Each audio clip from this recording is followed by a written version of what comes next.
And okay, so Yomi Eco Action, and I'm the executive director, and I also facilitate our training for Eco Action and help communities. That's Yomi. So who will go next?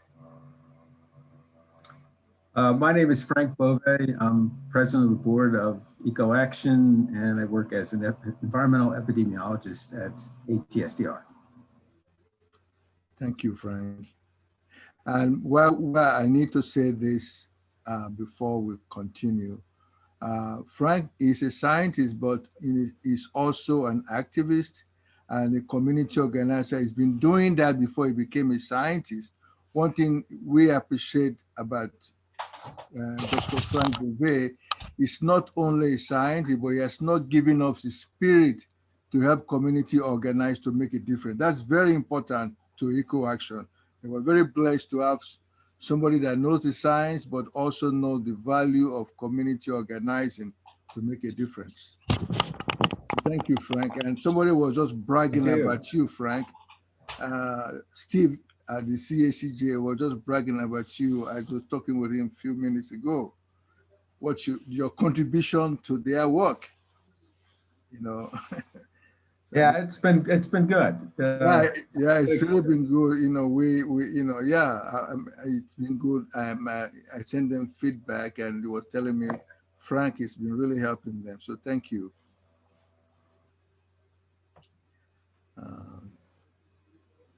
We have another board member here, Victoria. I saw your name, Victoria Bug. Hello. Can y'all hear me? Yes. Yeah, we can hear you. Yes. Oh, okay. Well, my name is Victoria, and I'm newly working on the board of Eco Action. So, just joining to see, you know, what's going on and what might need some assistance. Yeah. Thank you, Victoria. The last time you were here, you took some excellent notes that we didn't have an opportunity to even get to share. So could you please help us, again today, if you don't mind? And by the end of the day, we will want to hear what some of the thoughts you have, please. Okay, sure thing. Thank you.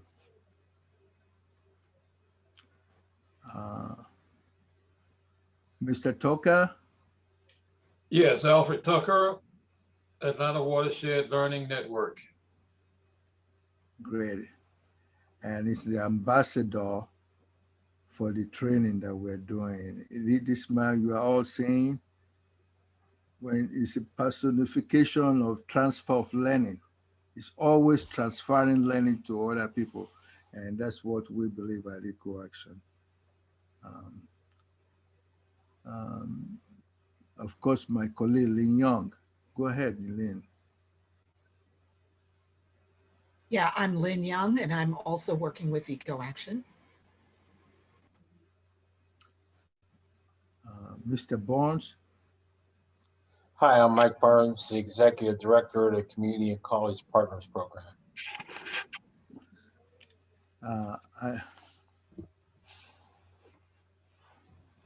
I'm trying to move my screen where I can see the rest of the people here. We have Jillian, our fellow from Emory. She's the one working behind the scene to make us look good. So Jillian, say what? Hi, everyone. My name is Jalen. I'm a second-year student at Emory University, Rollins School of Public Health, studying environmental health. I just want to apologize for looking here over the screen. I was preparing our meeting documents for today as I just got out of class before this meeting. But thank you all for coming today. I'm really happy that you're all here and to talk with you. I just wanted to let you guys know that as a part of my capstone project, I'm going to be documenting and reflecting on the organizing and collaborating principles and strategies of the Grassroots Network to inform kind of a model for climate or young climate activists to take an idea to action. So trying to inform climate action with an equity lens using environmental justice framework. So yeah, I'm happy to be here and thank you for having me. Thank you. Thank you. Chandra Galashaw, please.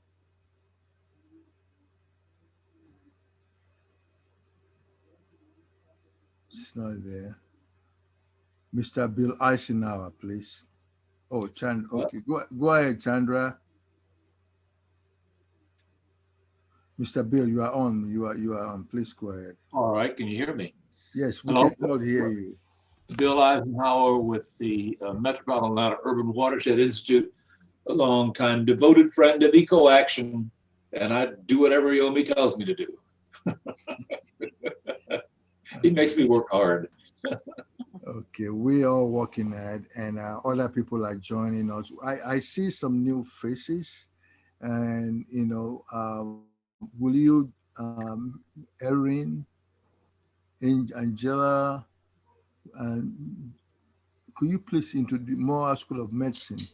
Sure. My name is Jeree Stroud. I'm the Associate Project Director at the South Shore Leadership Institute with Morehouse School of Medicine. We are just happy to be a part of the organization, just here to learn more about your efforts and see how we can collaborate with you. Okay, thank you very much. You're welcome. Thank you for having us. Yeah. And I have Angela. Yeah. Thank you all so much for the invitation, especially to Jalen. So happy to join y'all. My name is Angela Jang. I'm with the Georgia chapter of the Sierra Club. Was excited when I saw your agenda.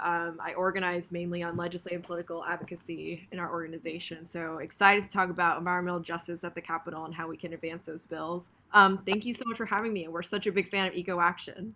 Well, thank you for being here. We have other people that have not introduced, and Dean Brown, Dean Brown, then Dr. Yolanda White. Please, if you've not introduced yourself, please do that so that we can finish this task and go to the real work. Just introduce yourself and your association, your community or association. Yeah, if it's okay, I will just introduce myself. My name is Eri Saikawa. I'm an associate professor in the Department of Environmental Sciences. I've been working in the West Side for the heavy metal contamination work. I've met some of you, and Gil Frank has been talking great things about you, Dr. Yomi, and thank you, Jaylan, for having me. So I'm so glad to be here. Glad to have you, Prof. Thank you for the study. Hello, everyone. Yes, hello, everyone. I'm Dr. Yolanda White. I'm a pediatrician, and I also specialize in environmental health. I provide virtual environmental health consultations to people of all ages, and I'm glad to be affiliated with many environmental groups, including Eco Action, where I'm on the board.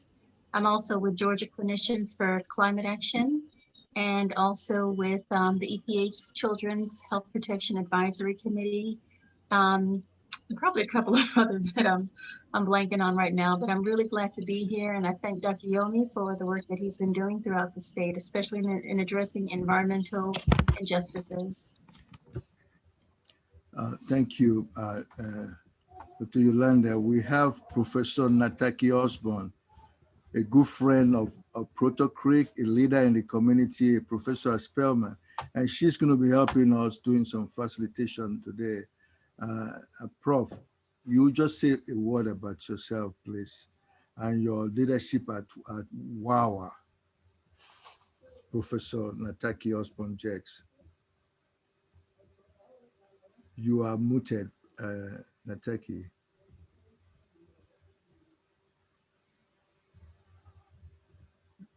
Can you hear me? Oh, okay. She's yes, I'm sorry, Dr. Yomi, my internet is going in and out. So I heard enough to know that you were talking about me. So I don't know what but I was just bragging about you because you've done a lot in the community. I'm just bragging about you, okay? So next. Okay. No, just your association with WAWA and your leadership for environmental justice, not just in Georgia, but nationwide. Dr. Yomi, my internet is going in and out as well. I'm Chandra Galishaw. I've been working with Dr. Okay, thank you, Chandra. Okay. For those internet that's going out, you can also call in by phone. There's a phone number that you can call that's on the meeting invite if that works better for you all. Okay. Okay.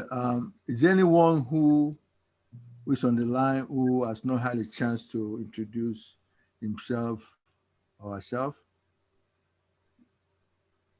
Hello, my name is Cynthia Jones, and I am was invited by Dr. Yomi. I assist with EcoAction with their bookkeeping.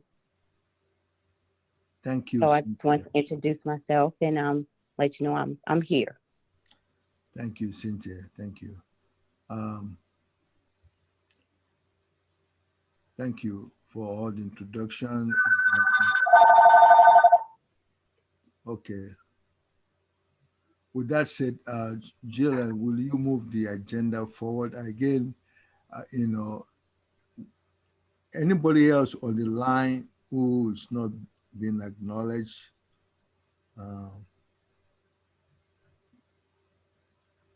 Okay. Let's move on. We will now go follow the agenda as outlined for us. So Jillian, you want to call the next person to follow through with the agenda, please? Yes, of course. Or we did the last time. You are actually the next. Yeah, we're just going to do a quick recap of the actionable strategy that we overviewed in the last meeting. I'm going to share my screen quickly.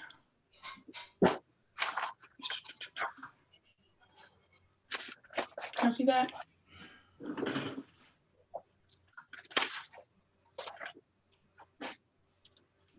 Yes. Oh, that was really big, sorry.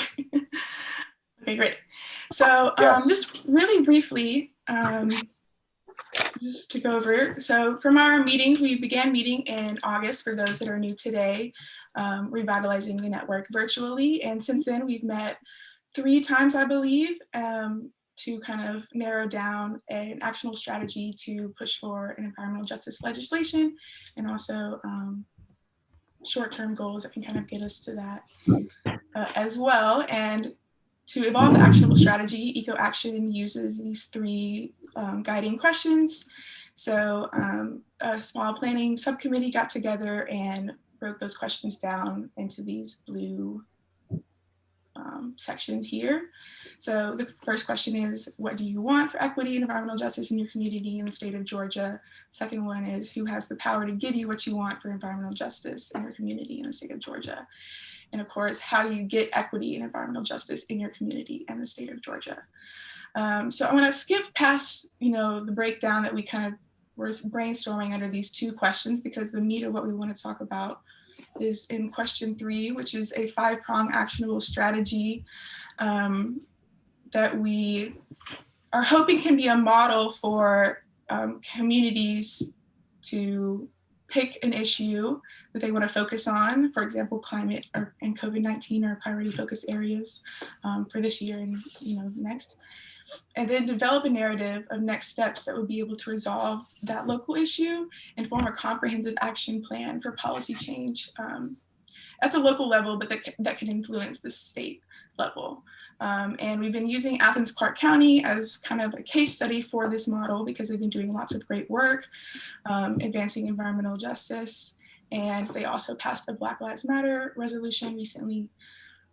Well, we're hoping that they'll advance environmental justice more because there are some issues there that we want to resolve.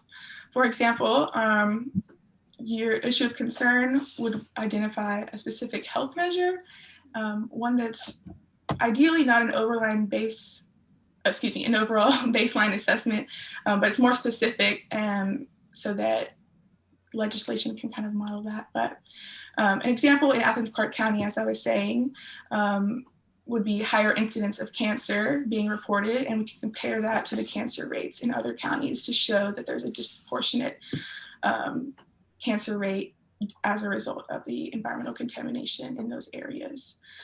And once you have an identified help measure, you will then provide technical training and organizing assistance within that community to help resolve that specific issue. And this is where those short-term goals really come into play. And then, of course, we hope that those short-term goals will press for local policy change at the local and state level. And a part of that is celebrating and sharing our small victories and our large ones to motivate us to keep going forward. So just a very quick overview. This was emailed to you if you want to look at it in more detail, but I didn't want to spend too much time on it since we have a lot of bills to cover. But if anyone has any quick questions, Lynn also helped us put this together, and she would be a great person to chime in as well. So if I miss anything, Lynn, please let me know. Thank you.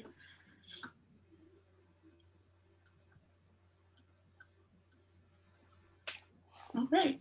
Well, I'm gonna go ahead and stop sharing so we can keep on moving, but yeah, thank you so much for listening. And next on our agenda, which I guess I should have shared with you before I took my share screen off, is the quick overview of the proposed bills by Frank. Is what? GGEN, before Frank, you know, the focus of today's meeting. Oh, I forgot to overview our meeting goals. I'm so sorry. I'll actually share my screen really quickly because that's an important part. Thank you. You know, while she's getting that together, you know, the network we've been meeting over the past few months, and we came up with a strategy plan, but at the same time, we need to stay focused to keep the momentum going. So we agree that we need to identify some tangible things, some tangible actions we can do in our community, you know, with our organization to advance environmental equity at local level and at the state level. That's one thing we said we're going to do. To be part of the conversation today before we go into the examination of the bills we're looking at. We're looking at bills, the New Jersey bill. We're looking at the one here in the state of Georgia being proposed. And we're also looking at others. And to be able to identify, now you can take it from here now. You can speak to it from here. Yeah, so here at the bottom, we have our 3 meeting goals. The first one is to identify low-hanging goals or low-hanging fruit and activities to drive our network's pursuit of an environmental justice bill in Georgia that will reflect environmental justice with an equity lens and overcome unequal response and unequal protection in Georgia's communities. The second one is to examine the elements of the currently proposed bills, specifically the GGEN clean energy bills, in terms of pros and cons, and discuss what elements we would like to see added or modified and how that aligns with our actionable strategy. And then lastly, we want to establish a team of committed individuals to review this meeting's discussion and follow up with the ongoing bill and to spearhead planning for 2022. And just to overview briefly, oh, where'd it go? Oh, here is our agenda. So we'll move into the overview of the bills next and then have our group discussion about the pros and cons, and then designate a follow-up team. And if we have time, we really hope to do this notice keep motivate activity, but yeah. So I guess I'll pass it over to Frank.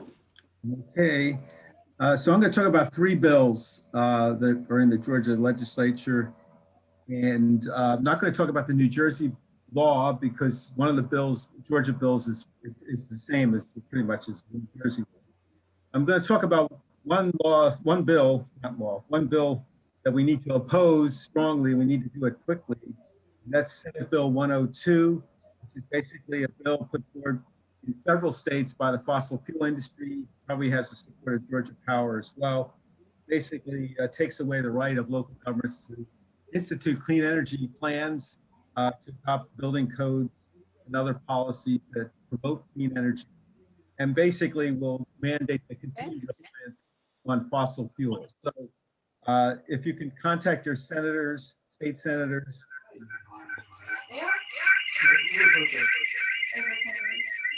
Someone needs to mute. Okay. the bill right now is in the Senate Committee on Regulated Industries and Utilities. So that's Senate Bill 102.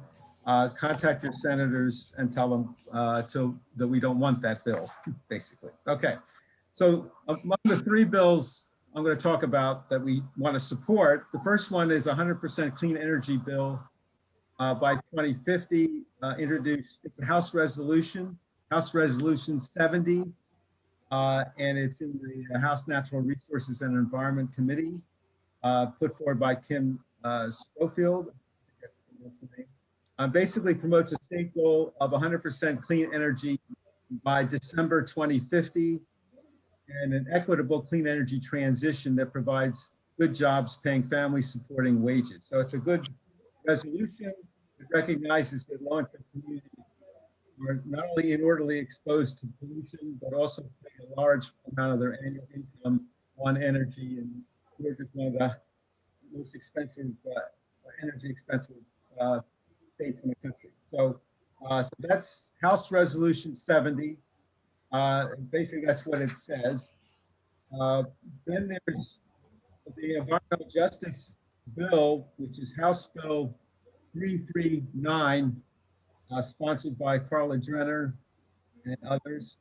And this is a bill that puts forward that forms an Environmental Justice Commission that will last for 1 year and develop a report. It also has a permit requirement in those communities that are environmental justice communities. The applicant for a permit put forward a pollution prevention plan and also report its inventory of chemical use and provide that to the public or provide that to the community. So that's a very important, I think, aspect of the bill. And it also requires agencies to consider environmental justice when it's implementing the Environmental Policy Act, whenever it does an environmental impact statement. So the Environmental Justice Commission that the bill wants to set up will have 22 members, 1 member from the House and Senate each, 2 employees from the Department of Natural Resources, and 18 members appointed by the governor. This is one of the areas where we want to intervene a little bit. They propose to have 2 representatives from the civil rights community, 2 representatives from environmental community, 3 representatives from the business community, and then representatives from municipal government and county government, from the historically Black colleges and universities, 1 representative, and 3 representatives from low-income communities and representatives from African American, Asian American, and Native American communities. So it's trying to get a wide range of members, but again, it's appointed by the governor. But the commission will evaluate facilities they'll take a sample of communities in the state and look at the facilities in those communities. That's how I understand it. And they will develop a report which evaluates the health statistics in the population surrounding each of these facilities, reviews the past enforcement activities for health violations that may have occurred at these facilities, review factors that cause facilities posing a health threat to be concentrated in low income and communities of color, review practices that have been effective and see if stronger enforcement measures are necessary, review the siting and land use decisions. So there's a lot that will be going into this report. They have a year to develop it. And other analysis that will be included in the report is to review data and methodologies that would increase local government's awareness of high-risk threats in communities, review efforts by state and local agencies to ensure equitable representation of low-income community and people of color communities in the workforce, encourage youth to look into environmental careers, and several other things. And also to see if a permanent environmental justice board needs to be established. So this, again, if someone could mute their phone or it would help. So the commission would be appointed in December of 2021, serve until December 2022. They would issue a preliminary report in October 22, a final report in November 22, and have five or so public meetings to discuss the preliminary report, and the input from the communities would then be put into the final report. The commission will have the authority to intervene in agency proceedings on managed ways and environmental justice during its one-year term. Let's see, what else can I say about it? There are two other provisions in it. I just mentioned one is that. Frank, we can't hear you. I can't hear you. Yeah, I'm trying. There's a lot of interference, so if someone can mute their phone. All right, so that's that bill. There's more to it, but I think that you get a sense of the gist of it. The other bill is House Bill 431, again introduced by Carla Drenner, and this is an environmental justice impact statement bill. This is the bill that's very similar to the New Jersey law, and basically requires that it puts forward permit application requirements for those facilities that are either located or proposed to be located in what's called overburdened communities. And an overburdened community, again, it's the same as the New Jersey law. It's a census block that has at least 35% of its households that are low income, or at least 40% of its residents identify as minorities, or at least 40% of the households have limited English proficiency. So any one of those would qualify the community as an overburdened community. And the environmental justice impact statement must assess the potential environmental public health stressors associated with the proposed new or expanded facility. So if the facility is new or proposing to expand, or it's an existing facility with a major pollution source, it has to have an environmental justice impact statement. And the Department of Natural Resources, the EPD, can deny a permit if it finds that the approval of the permit, together with what is already there in terms of environmental and public health stressors, creates a situation so that the overburdened community has adverse cumulative environmental or public health stressors that are higher than those in other communities. So it can deny a permit based on these kinds of environmental justice considerations. For an expansion or an existing facility, it can apply conditions to the permit, public health conditions, to reduce the amount of burden to an overburdened community in terms of public health and environmental stressors. But just like the New Jersey law, they have an exception that if the department determines that the new facility, in this case, a new facility will serve a compelling public interest, the community, they may waive some of this. So that's one issue. Again, so it is a strong public health aspect to the bill, but it does leave a little wiggle room here in case the department decides that there's a compelling public interest for the new facility to occur in that community or for the expansion to occur. So that's my understanding anyway. So that's the three bills that we should consider supporting. And again, the one bill that we should oppose strongly and do it quickly is Senate Bill 102, which is basically a fossil fuel industry bill that's, again, being proposed in several states that will basically make it impossible for local governments to have clean energy plants. So that's, if there are any questions about them, I wanted to go over them quickly so that you have a sense of what the bills are proposing. Hey, Frank, could you put the numbers of those bills in the chat? Oh, let me see if I know how to do that. Could you say it again? Never done a chat before, so let me see, type message here. Okay. Just type the numbers so we have them. Okay, so Senate Bill 102 needs to be opposed, okay? And the other bills I'll put up in the chat.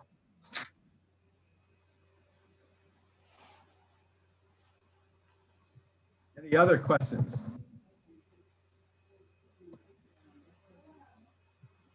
Frank, this is Mike Burns. What the resolution that we're doing for being carbon free essentially by 2050? What's the intent of the resolution? What's that? Is that intended to start conversation or start a bill or start? What's the intent of that? My understanding is, well, it's a resolution, so I guess it's to start encouraging local governments to adopt it. I think that's part of what's going on, but it wants to be a statewide plan. So, I guess I don't know what else to say. Other than, it's Okay, because it I would bet that the intent is that since next year Georgia Power comes up with the IRP for the Public Service Commission, there may be a way of trying to push the argument that Georgia Power needs to do a lot more this time around. So that might be part of what's going on. Does anyone else have any ideas on this resolution? Yeah, just to chime in a little bit here. So we were also surprised that the 100% clean energy bill came out as a resolution. It had been a bill actually last year introduced by David Dreyer. I forget the number, but for a bit of context, this was sponsored by Kim Schofield, who's a new legislator. I think there was some interest in, I guess, grooming her to be a environmental champion within the House. I think she was very excited to take on more environmental bills. But I would encourage, and I agree with you, Michael, that here at the Sierra Club, we are more interested in a bill. And it has been done before by David Dreyer. And he has expressed to us that he is willing to introduce a bill. I don't know if he can get it in before crossover day next week on Thursday. But if people are interested in making this a bill, I think we should seek out Representative Dreyer again to introduce a bill, if not in this session, then the next session next year. I hope that helps. It does. You know, one of my concerns is always when you don't lay out how you're going to achieve the goal, then you have no intention of achieving the goal. I mean, it doesn't lay out any practical, you know, targets or steps or anything. There's no interim targets, no interim steps in there. So, you know, when you don't include in the, be it a bill or a resolution, when you don't include targets or goals, there's no intention to reach the goal. It's just a statement. So, you know, 2050 is a 30, you know, 29 years off. But if you're going to introduce a bill, at least put some targets or steps in there. So if they're going to reject it, then you can continue to submit it because you've intended for something to happen rather than just make a statement. So that's just my comment.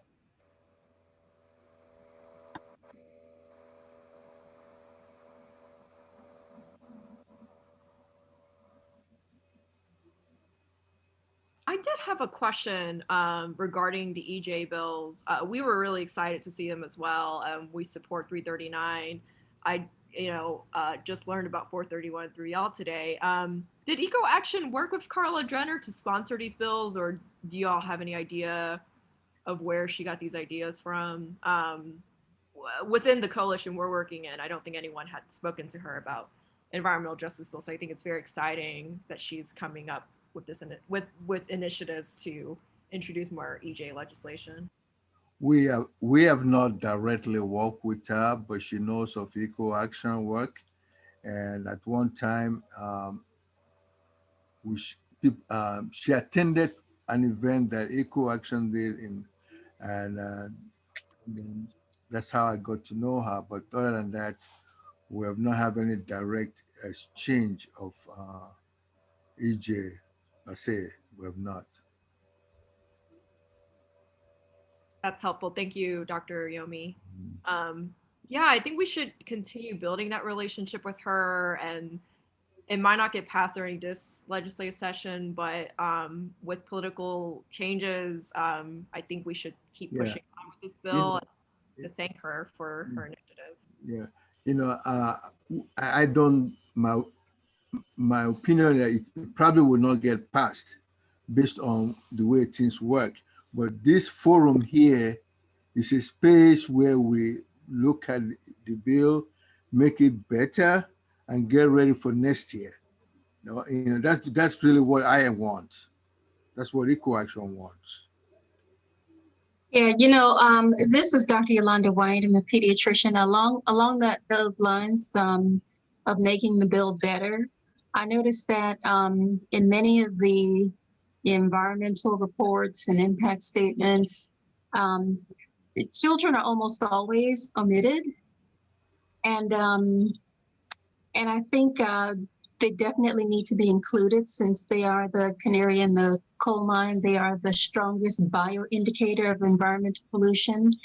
And also I noticed that, the health hazards, the health impacts are usually limited to like one statement or two statements, like two sentences without much depth. Even on that environmental justice advisory committee, there are no health professionals on the committee. I think out of all 18 people, no health professionals. And I think that would be a really big mistake, because the main reason why these environmental justice communities are pissed off and upset and psychologically distressed, and the reason why we're taking action is because they're tired of being sick, and they're so sick and tired, many of them can't even fight for themselves. So they really rely on us to do that. So focusing on children and focusing on health would be a main focus for me, at least.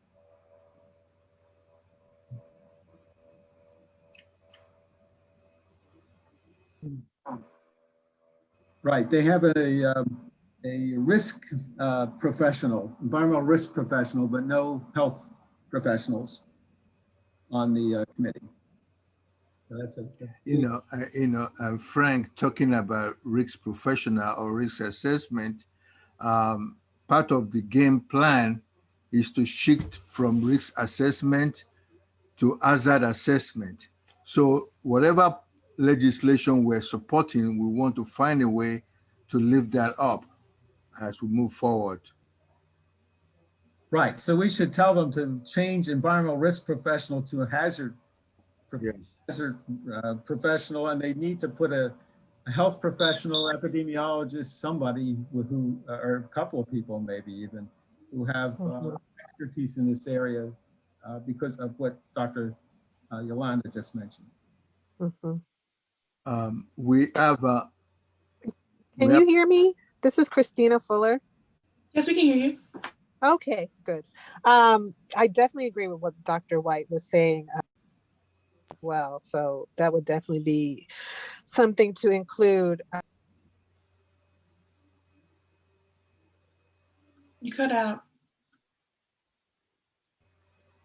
Oh, shoot. Can you hear me now? Now you're back.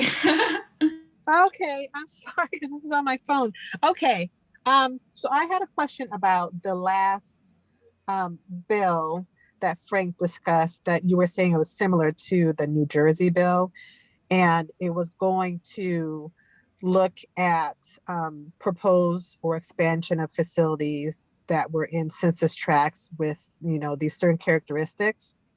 Is there any wording or in the bill discussing if there's a proposed facility or expansion that's in a census tract bordering like an environmental justice community? Because I see that as being perhaps a loophole if it may be in a tract that's right next to and will very greatly affect, vulnerable communities, but technically it's in the census tract next door. Well, first of all, it's census block group, so it's a little bit smaller than the census tract. Oh, block groups? Oh, that's so small. Yeah. So overburden community, it's the same as the New Jersey law. An overburden community is a census block group with those characteristics earlier, but not adjacent. They don't talk about that in either the law or this bill, as far as I know. Yeah, I feel like that's an issue because it can definitely affect those communities, even though it may not be in the same census block group because it's going to be on the borders. I'm not sure if that's an issue in Georgia, but I've seen it in other areas that it has been an issue. This is Nataki Osborne Jelks. I agree with Christina. I do think that that's an issue. And maybe as we think about making suggestions on how this could be improved, we could even look at the Fulton County Environmental Justice Amendment to the zoning resolution. And so they were looking at distances, looking at facilities in a certain radius or distance of the vulnerable communities. And so that might be something to consider, because I think that Dr. Fuller is exactly right. A facility could be, or a proposed facility could be in a neighboring census block group or census tract for that matter, and still potentially have an impact on communities. It does not have to be directly in that census block group to potentially have impact.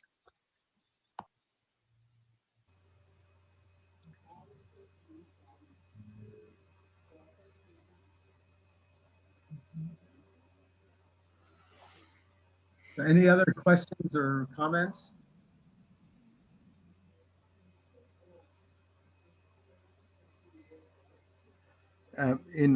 Frank, I think just a general observation is that for each of these bills, as we move to the next section of the Zoom meeting, for us to start looking at the strengths of each of these proposed bill and what we need to do to add to it. So that will be, the way we're processing it, for each one of the bills that were, what is the actual provision? I like what Mr. Bond said. If you don't have some steps or strategy to achieve something, it's not a bill to even consider. So that is something we also want to be looking at. Does the bill have some specific steps to achieve A, B?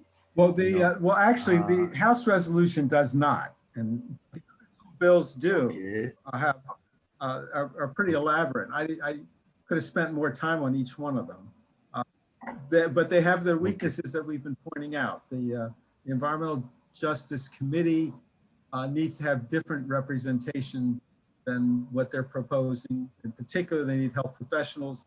The Environmental Justice Impact Statement bill that's similar to New Jersey has the same problem as New Jersey in terms of neighboring census block groups or communities that are affected by pollution from the census block where the facility is located. In New Jersey, it's often the case that a community has a town has their hazardous waste site at the corner of its community and with the wind blowing to the next community. So they get the tax benefits and the next community gets the pollution.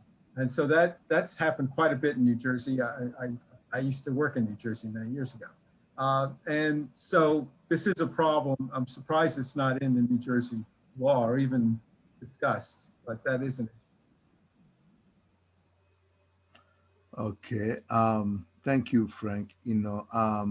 We have a few people that just joined us. Dr. Erica Holmer, will you just introduce yourself? And I have Dean Brown. If you, I see your icon for people to just introduce yourself. Dr. Erica and also Dean Brown. Yeah. Hi, everyone. My name is Dr. Erica Holloman Hill, kind of wearing two hats, IECA Solutions, and then also the West Atlanta Watershed Alliance. Please forgive me. We're doing our food delivery because it's supposed to rain tomorrow. So I'm literally dropping food off, but we'll go back off of camera and on mute to be a part of this very fruitful, necessary, and needed conversation here in Georgia.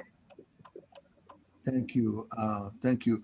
I see Kelly Jordan, my friend. Hello, Yomi. Please. Good evening to you. Yeah. Welcome. Sorry. Thank you. Thank you. Okay. Dean Brown. Thank you, Kelly. Dean Brown, will you introduce yourself, please, with Are you here? Are you still on the line, or what? You are muted. It's okay. We just. Yes. Thank you, Kelly. We're good. There's someone else. Okay. Okay, thank you. Okay. Jillian, will you please follow through with Lynn and Dr. Nataki, to go and follow the next steps in terms of conversation to move the agenda forward. I can. Oh, go ahead, Lynn. Okay, so I can just go right ahead because we're running a little tiny bit late, and I'll start off, and then maybe Nataki, you can jump in here a little bit. Just looking at the agenda, the first item in terms of the group discussion was to discuss the pros and cons of the proposed bills. And I think we've already been talking about that. There's a question, what elements do we want to add and modify? I think we've talked about that.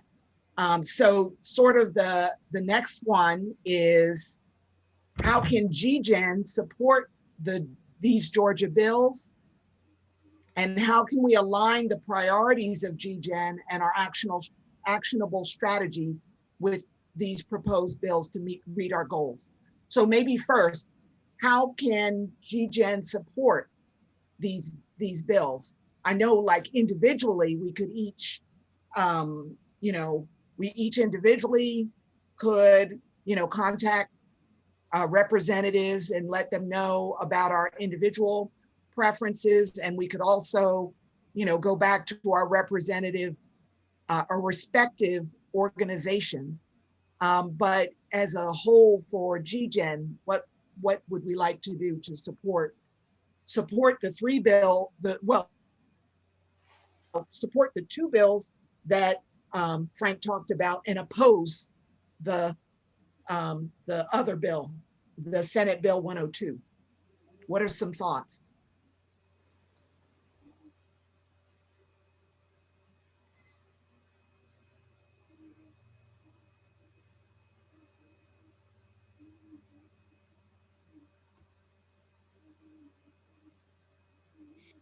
Well, since nobody, people are still considering what we can do, one idea that I had, just to follow up, Lynn, with what you were saying about being in contact with our elected officials, I think we can represent our kind of home organizations, but we also want to lift up GGEN and really kind of put that name out there as we are continuing to cultivate relationships with elected officials and as we are voicing concern.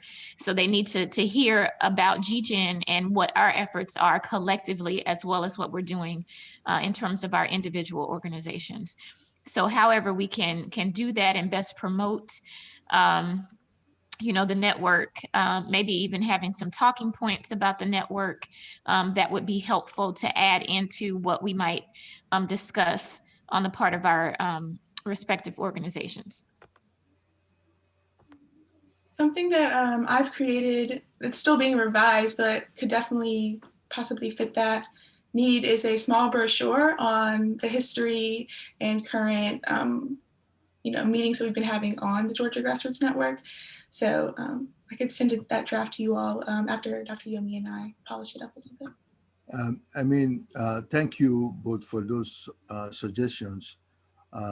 We will, as a collective, write a letter to the elected officials saying that we are looking at these proposed bills, and GGEN, we're studying these bills, and we'll be supporting these bills.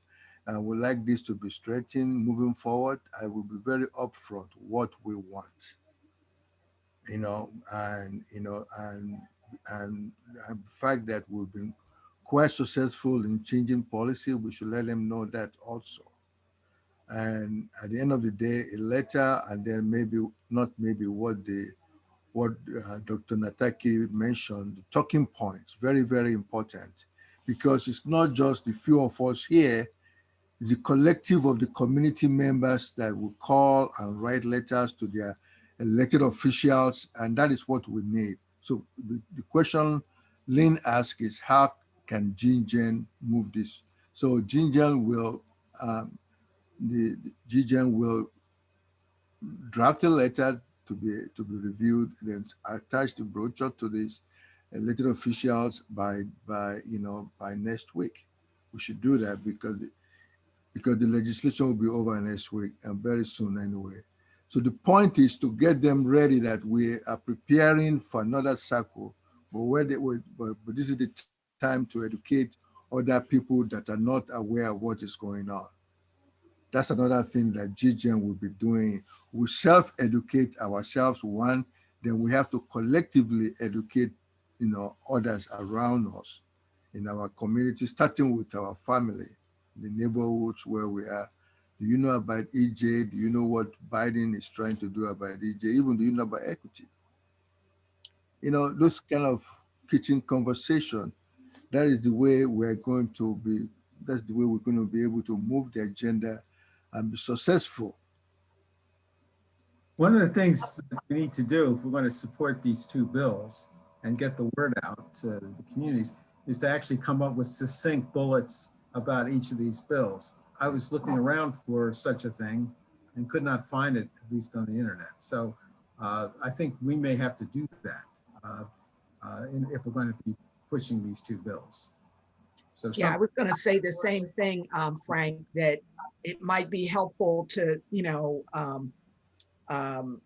Nataki was talking about developing talking points about the network, but it would be nice to have 3 little talking points about the bills, almost so that, when you have these, what do you call it? These various online petitions, it's like they have the little 3 talking points and maybe have a basic statement that you should, when you call your representative, tell them this, but here's 3 talking points.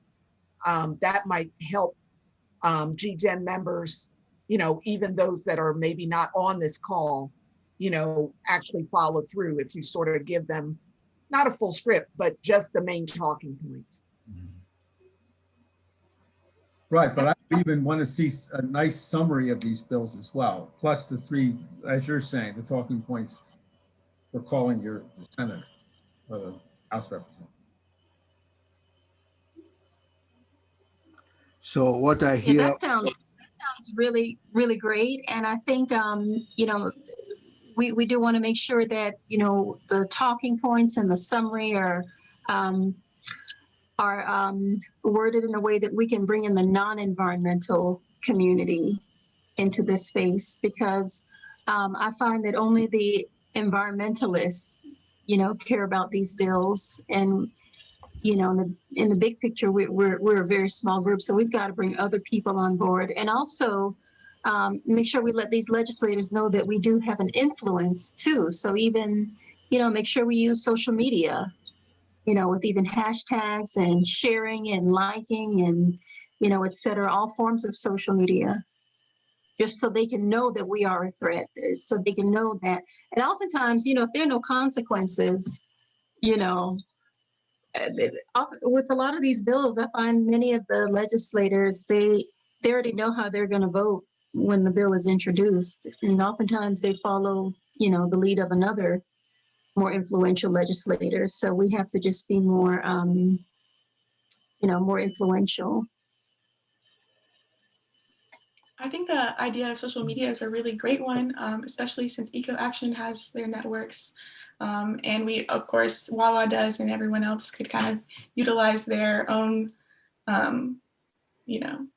connections to get those talking points out there. But something that has been done in the youth activism space, a lot on social media, is sharing scripts for students that want to call their legislatures but don't really know what to say. So I think if we were to be able to come up with a script, that many students, especially the student group that I lead, would be interested in doing a little bit of phone banking for this cause. Frank, I wanted to ask, because I had heard about the Senate bill that we need to oppose. You saw I sent you the email. which was talking about it as a House, when it was a House bill, and you told me it already had passed the House. So I guess my question is, like, how quickly do we need to respond to these? And let's say, is the Senate bill that we need to oppose, is that moving more quickly through the system than the others? Or, you know, is there like a timing or priority? I got a email from the local Sierra Club saying that they wanted people to send in their messages to the senators by tomorrow. I don't know how quickly, whether it's going to be passed that quickly or not. So I don't know. And I'm just clarifying, is that the responses to the Senate Bill 102 by tomorrow? Okay. Yeah, as I said, the House bill passed. Yep. The House, so it's the Senate bill, and I don't know how quickly it's getting through the Senate. But I think it's going to move. I think it's going to move to the Senate pretty quickly because they have a lot of co-sponsors, including some pretty strong ones. A lot of Republican senators, yeah. Yeah. It's got the fossil fuel industry behind it, and in this state, you know, I don't have to say anything.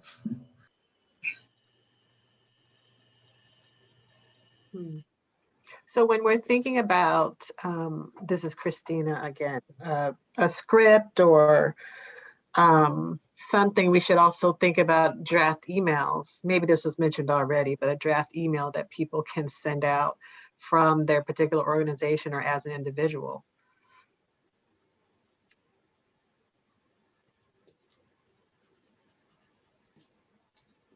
Yeah, I'm happy to just already volunteer the language we had used about SB 102, and literally I just send it to this group and feel free to edit it, and you know, feel free to not have to reinvent the wheel and to use it for GGEN's purposes.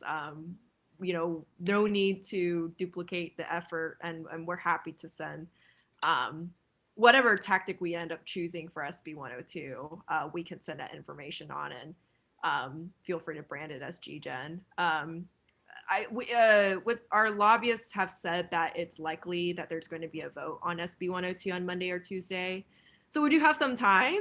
The rest of the week, I know things move really fast in the legislature, but in case that's helpful, no need to do extra work on SB 102.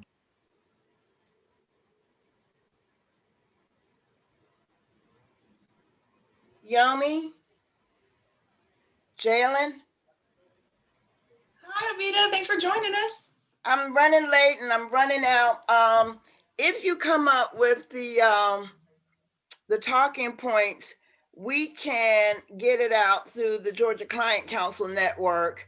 If you can, when you put that together, and I can get Linda Lloyd to work with her civic engagement group. To help get the word out. Just give me a call or shoot me an email, something like that. Dr. Yomi, you're muted if you were speaking. I couldn't tell. But thank you so much, Amita. We can definitely get that information to you. And did you want to introduce yourself really quickly? Since you didn't get Who, me? Yes, of course. This is Avita Thornton. I'm in Athens, Georgia. I'm a commissioner for District 2 and in Athens, and I also am the director of the Georgia Clients Council. Thank you.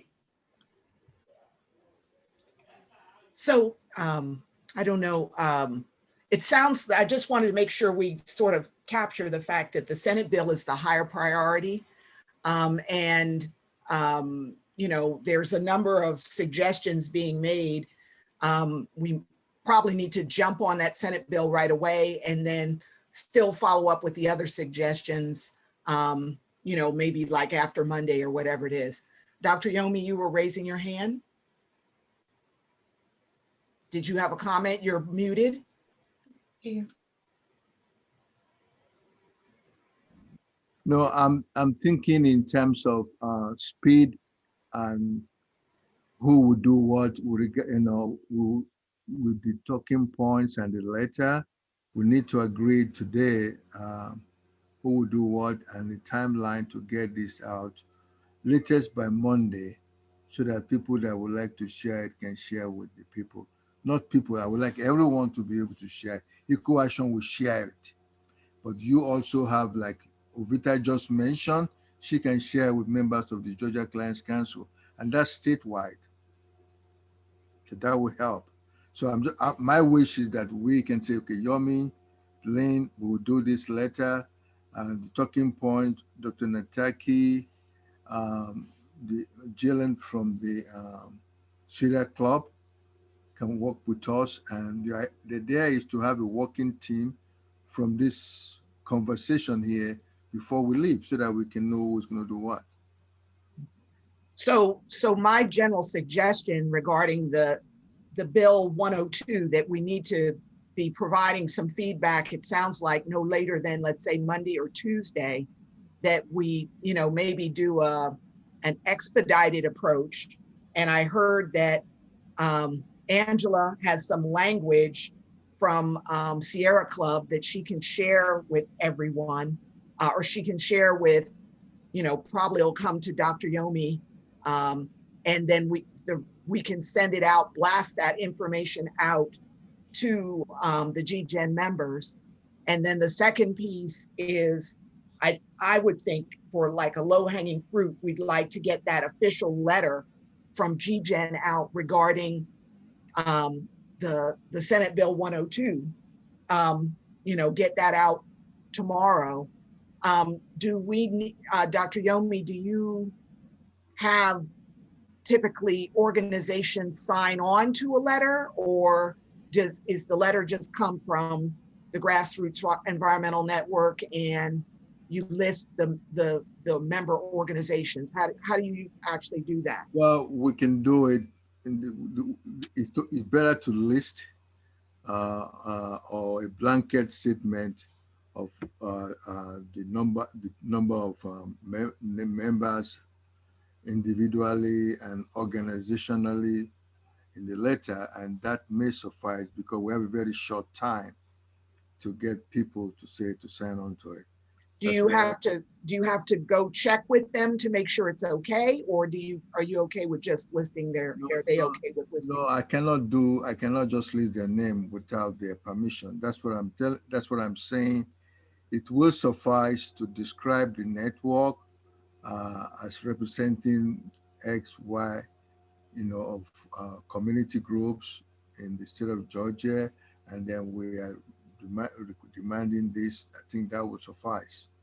Okay, so the suggestion would be for the letter around SB 102, that it not include the specific names of organizations, and that would hopefully allow us to get the information out no later than tomorrow, Friday. Yeah, and we have a letter, and so the email is coming from Angela, or whatever the Sierra Club information is coming from Angela, that we can send out to the various participants on this call, and then the letter Eco Action can draft on behalf of GGEN and make it sort of descriptive without including names of organizations.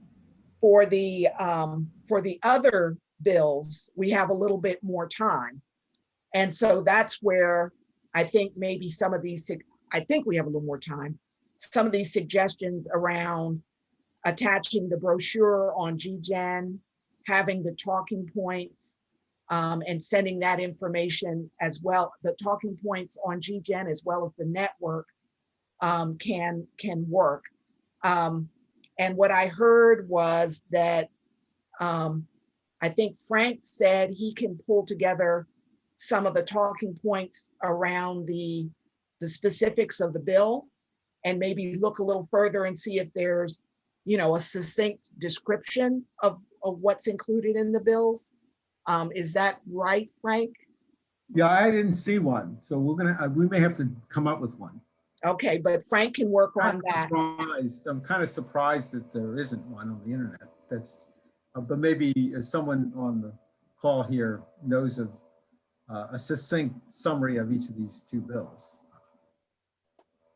Anybody speak now? I Okay, well, and if you don't know right now, Frank is the point of contact, so you can connect with him on that. Yeah. And then I heard Jalen is working on the brochure and probably a couple of talking points on the network. Is that doable, Jalen? Maybe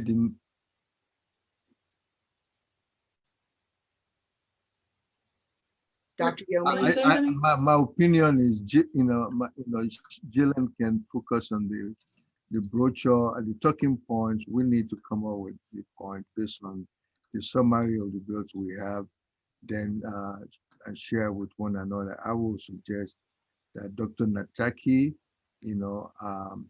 I myself will volunteer myself to work on that with who else is on the call. Then to come up with a draft very soon.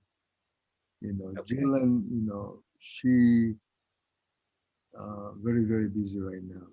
Okay, no problem. So we've got Jalen on the brochure, and I apologize, everybody. I know it's getting kind of dark and I can't stand up to get the lights on. I'll do that as soon as we finish with this part. GGEN talking points is Dr. Yomi and maybe Nataki. Brochure is Jalen. Talking points on the bills is Frank.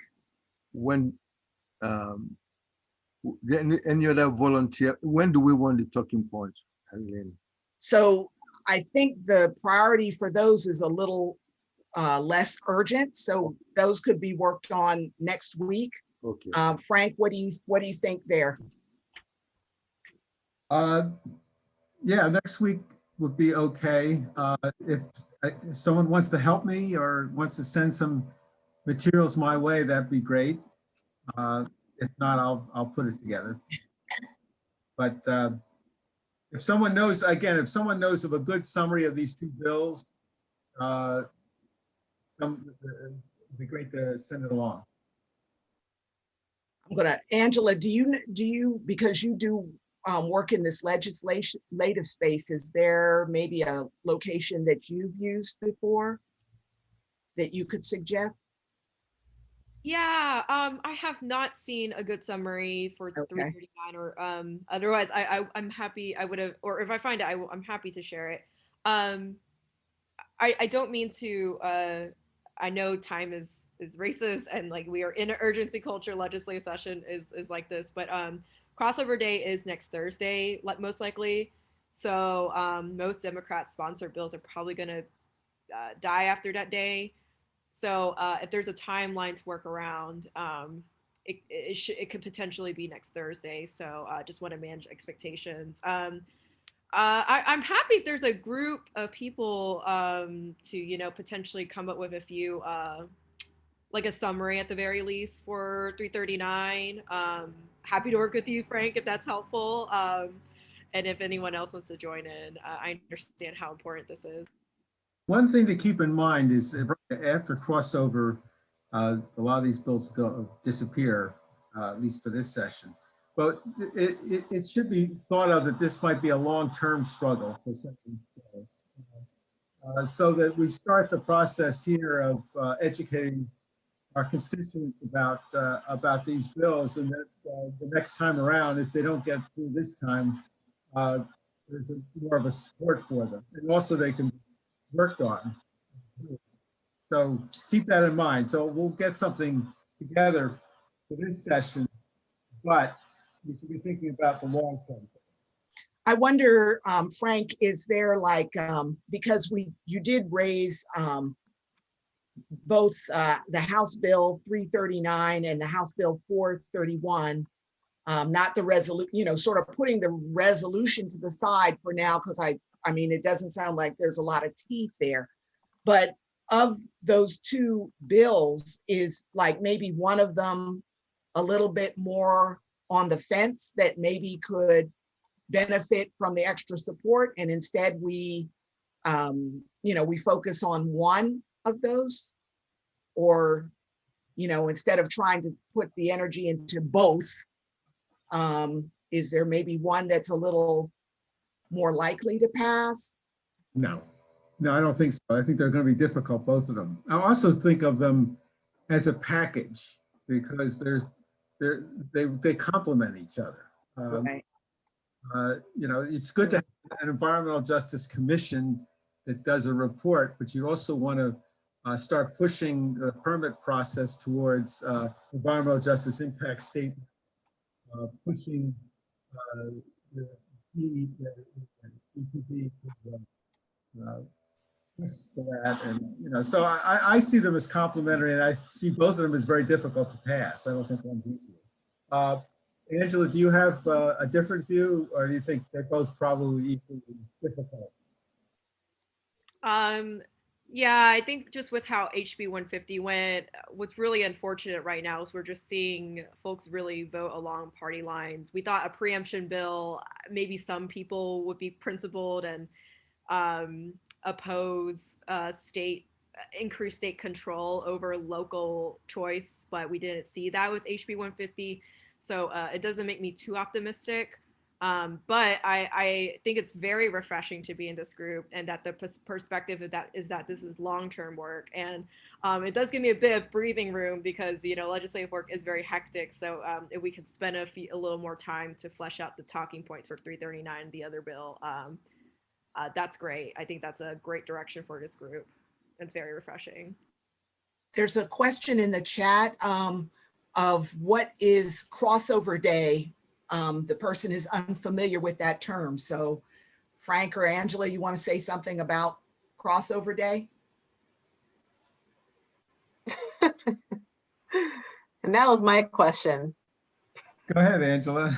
Yeah, I also don't I have know. a guess, but I'm not sure. Well, my understanding is when the bills that in the House go to the Senate and vice versa, but I'm not an expert on it either. Yeah, I'm so glad you asked that. There's so much jargon in the legislature, and we need to break down these terms. Sorry for not defining it earlier, but basically it's the day in which any bill that has not left either chamber, whether that be the House or the Senate, automatically gets killed, essentially. And that's pretty much it. So so that's why we're concerned about that day, and people try to pass as many bills as possible before crossover day. I get it. Thank you. Okay. So one other item that we had talked about was this is now for the environmental justice bill and the environmental justice impact statement bill. There was a proposal to do a letter, and we could do a descriptive letter, sort of like we were going to do for Senate Bill 102, or, we could sort of let that go for now. One thing, I don't know that GGEN has a good process already to, get member organizations sort of sign on and get their feedback about particular letters. So maybe we could work on getting that process a little strengthened before we try and send a letter that names the GGEN members. But what do you all want to do about the letter? So we could do just a descriptive letter and have it signed by EcoAction on behalf of GGEN, or we could, work a little more toward getting GGEN member organizations identified and a process for, signing on. What do you think? I just wanted to mention that there's a comment in the chat really quick from Christina. She said, it seems like we should do outreach and education about both the EJ bills in the same letter, tweets, etc. So sorry, Dr. Yomi, didn't mean to interrupt you. I agree with that suggestion for two reasons. One, these two bills, in reality, they may not pass, but we believe that by our getting into it right now, we'll be able to influence what comes next. That's why we have to do the outreach and education and just do a descriptive letter. And two, we don't have much time to say we're going to reach out to members and do all that we need to do. So for that reason, let's do what we're doing.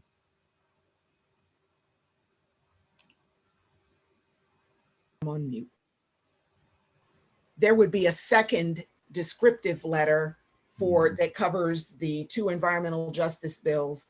And then if we can do some social media, et cetera, that's got some education around the talking points.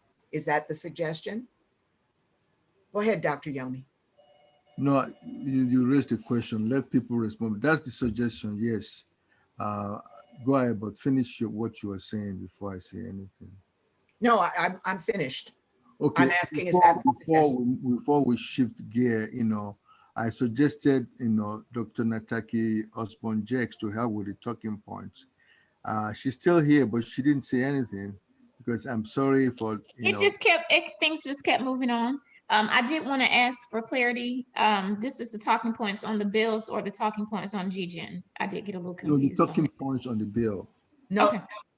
No. That's not what Lynn said, though. No, that's not what I said. It was the talking points on GGEN is what you asked for. The talking points on the bill, Frank is handling that, and Angela. I thought Frank was doing the summary. So there was a suggestion that we identify some talking points about what GGEN actually is. And Jalen is doing a brochure about that, but we needed some talking points. Okay. That's what you and Nataki are working on. Okay, then that's fine. Because I was going to pull somebody else in to help us. No, okay, just the GGEN talking points. Okay, we'll do that. Right, and Frank and Angela are doing the talking points in the bill. And then I'm going to say, Dr. Yomi, you're sort of doing the letter, and then the social media. What we'll do is when we send out the talking points, we'll ask people to, share them, tweet them, whatever it is. Maybe we'll even come up with some suggested language for sharing and tweeting. Okay, just for the record, that this work we're doing as a network is essentially, to inform ourselves and the general public so that they can make their own decisions. We're not directly saying you must vote this way or suggest this way, because by our bylaw, we're not supposed to do that. Yes, so let that be known, okay? Yeah.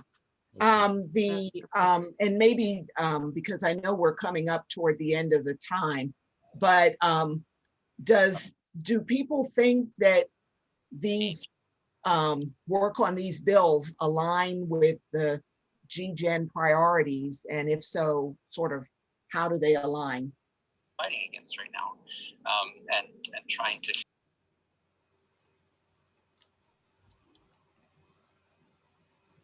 So how did, supportive environmental justice bills and bills that are around climate change and clean energy, do those align with the GGEN priorities? Yeah, definitely. Those bills align with GGEN priority of advancing efforts to get an environmental justice legislation with an equity lens, and not just environmental justice, but climate justice with an equity lens. So they really do align. Any other thoughts or? Yeah, I think they align, but I'm thinking now about that House resolution, and it is very weak. But we need to actually have a strong bill that outlines how this state can move towards clean energy by 2050 or whatever. And so I think we need to start working on that as well. Especially since this Senate bill 102 may pass, and we're going to have to counter that. So I think we should be thinking about that, and those organizations that are working on energy specifically to take the lead in coming up with a bill, maybe looking at that past bill that was filed a year or two ago, but maybe improving on that so that we have something to counter this effort by the fossil fuel industry.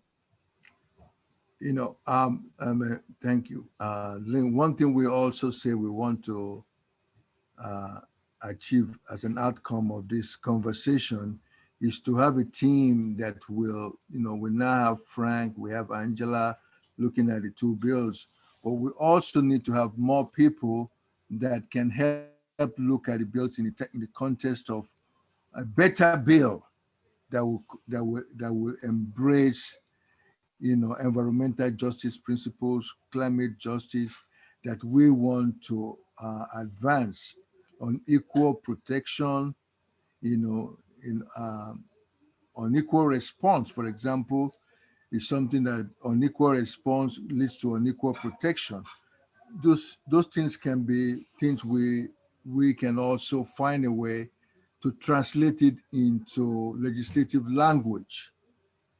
You know, I think we should have volunteers to be part of this team today to start moving it forward, because we're not looking at 2021 now, I'm looking at 2022.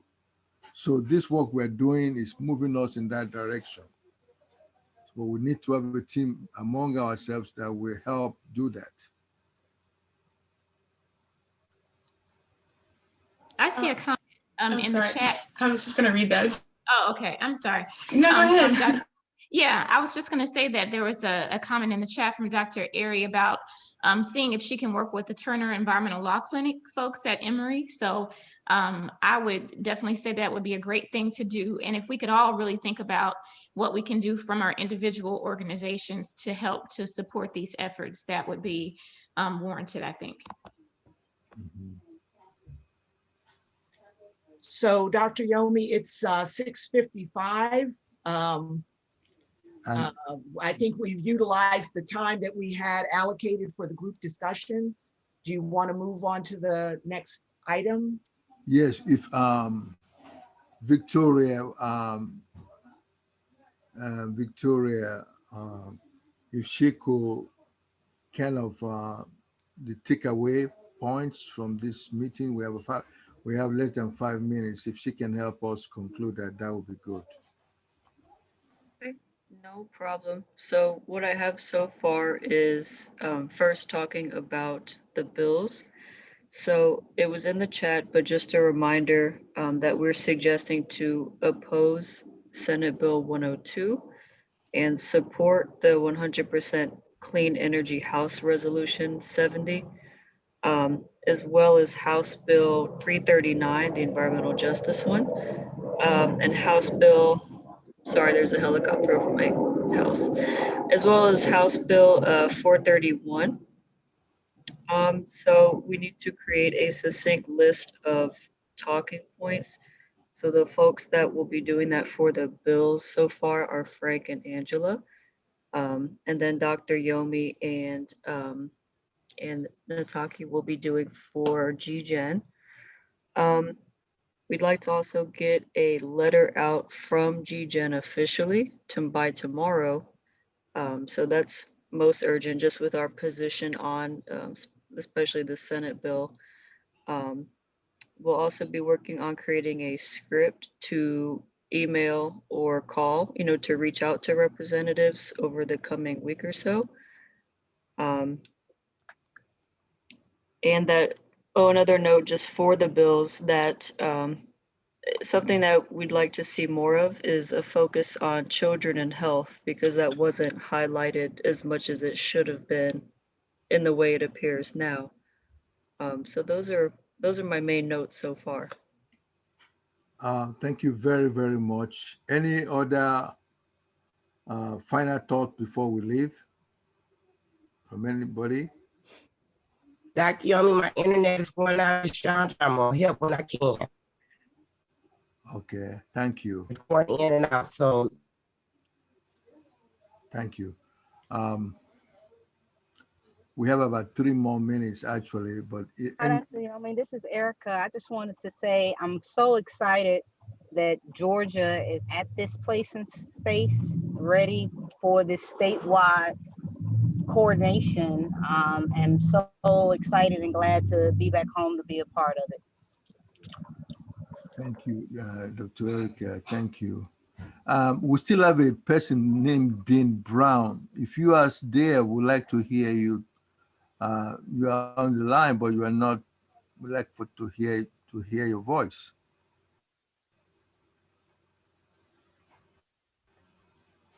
Thank you.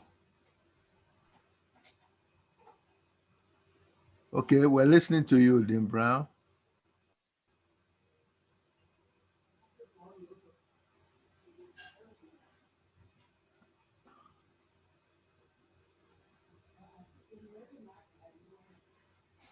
Anyway, Mr. Tucker, any last thoughts before we close? No, I'm just listening and learning. Thank you, Mr. Tucker. We have Bill, any last thought from your end? And we want to thank everyone for being patient with one another. This has been quite fruitful, really, in terms of steps in moving forward. And I pray and I hope that we make it happen. We always do, but we have to keep helping ourselves to move forward. Thank you. I thank all the people that are coming for the first time.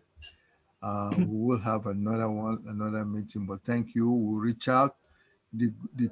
As Dr. Nataki said, yeah, we will work as individually as an organization, but we also need to have a sub team of people to start looking deeper into all these builds so that we can have a better stand to position ourselves for 2022. That is the game plan to put, and if we do, and that's what we like to do. Maybe we could send out, since not many people, well, of course, many people were able to join this call, and we're very happy for your time, but maybe we could send out like a sign-up sheet to the greater network, since, our email list is about 65 people. Yeah, we'll do that. Mr. Dean Brown, you muted yourself again. What's going on? I unmuted him to see if he was going to say anything. Oh, you muted. Yeah, I can unmute people. So since there's been some background noise, I've been trying to mute people as noise has been coming up. But okay, I'm not sure who that is. Okay. Thank you all very much, and thank you, and God bless all of us. Yes, thank you all so much for joining. We'll have the recording out to you guys as soon as possible, and the notes as well. So, thank you. Thank you. Thank you. Thank you. Thank you very much. Hey, Angela, let me give you my phone number. I like to talk with you. 678. Okay. Oh, hold on. I gotta make sure I write it down. I can send it to you. So good to you, Dr. Yomi. 678 Oh. 576 6715. All righty, great. I look forward to it. Thank you for inviting. Yeah. I want to mention one detail that's probably not going to come into effect until 2022. But it's something that Nataki brought up that had to do with Fulton County using distance to make these determinations about the effectiveness of the effect of bad things on poor communities, as opposed to just the census districts, census blocks. She brought that up, but I suspect that she knows something about it, and that perhaps that can be wound into your future work. I thought it sounded a really important point. Thank you, Bill, for lifting that up. That is very important. Thank you. Oh, by the way, I noticed that Dean Brown is now green again, so it sounds like he's willing to talk. I don't know. He's unmuted. Yeah, I didn't do that, so. No, he did it. I'm trying to see if he wants to say something. Mr. Okay, Brown? Dean Brown, please say something. We're all waiting. Maybe he walked away from the call. I tried to look him up on the internet. Relax. Lynn, did you, were you able to see my message? I wasn't sure who we had designated for the letter for House Bill 102. Was that Dr. Yomi? I just wanted to make sure it was in the That's also, notes. yeah, both of those are Dr. Yomi, at least to do the first draft. Okay. And using the, you know, the talking points that we get from, in the case of Senate Bill 102, they'll come from Angela. And the case of the House bills, those will come from Bill. Okay, I gotta go now. Thank you. Thank you, Dr. Yomi. Thank you. Night, everybody. Bye-bye. Good night and thank you. Good night. Thank you so much.